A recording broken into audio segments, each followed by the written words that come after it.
আমরা অটোক্যাডের অধ্যায়ে offset command নিয়ে আলোচনা করব। অত্যন্ত গুরুত্বপূর্ণ একটি কমান্ড অফসেট। এর সাহায্যে একটি নির্দিষ্ট দূরত্বে কোনো সমান্তরাল রেখা আঁকা যায় বা একই কেন্দ্র বিশিষ্ট অসংখ্য বৃত্ত বা বৃত্তচাপ আঁকা যায়। ধরা যাক 10 ইঞ্চি পুরো একটা দেয়াল আঁকতে আমাদের লাইন কমান্ডের প্রয়োজন হবে। তো এক্ষেত্রে শুধুমাত্র একটি রেখা অঙ্কন করেই অফসেট কমান্ডের সাহায্যে আরেকটি আহ, রেখা আমরা পেতে পারি। নতুন করে আরেকটি রেখা ড্রয়িং করার কোনো প্রয়োজন হবে না। তো এটি আমরা এখন প্র্যাকটিক্যালি দেখব।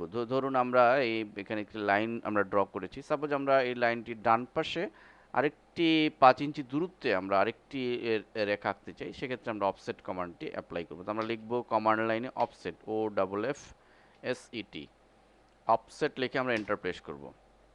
এরপরে বলছি স্পেসিফাই অফসেট ডিস্টেন্স, আমাদের ডিস্টেন্স দিতে হবে। আমরা যেহেতু 5 ইঞ্চি দূরত্বে আমরা 5 লিখে এন্টার প্রেস করব।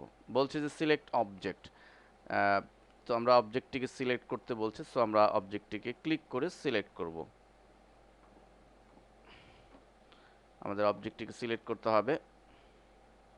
তো অবজেক্টটিকে সিলেক্ট করলাম। এরপরে বলছি স্পেসিফাই পয়েন্ট অন সাইড, আমরা কোন সাইডে অফসেট করব।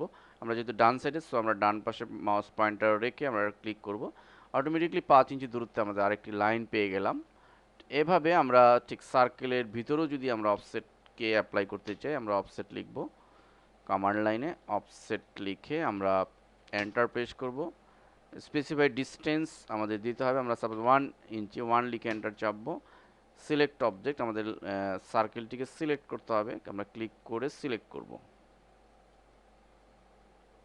সিলেক্ট করে আমরা জাস্ট আমরা সিলেক্ট করে আমরা ভিতরে ক্লিক করলেই অটোমেটিকলি আমাদের আরেকটি 1 ইঞ্চি দূরত্বে আরেকটি বৃত্তচাপ আমরা পেয়ে গেলাম ঠিক এভাবে। তো এভাবে অফসেট কমান্ডের সাহায্যে আমরা নির্দিষ্ট দূরত্বে আরেকটি অবজেক্টকে ঠিক হুবহু একই অবজেক্টের ডুপ্লিকেট আমরা পেতে পারি।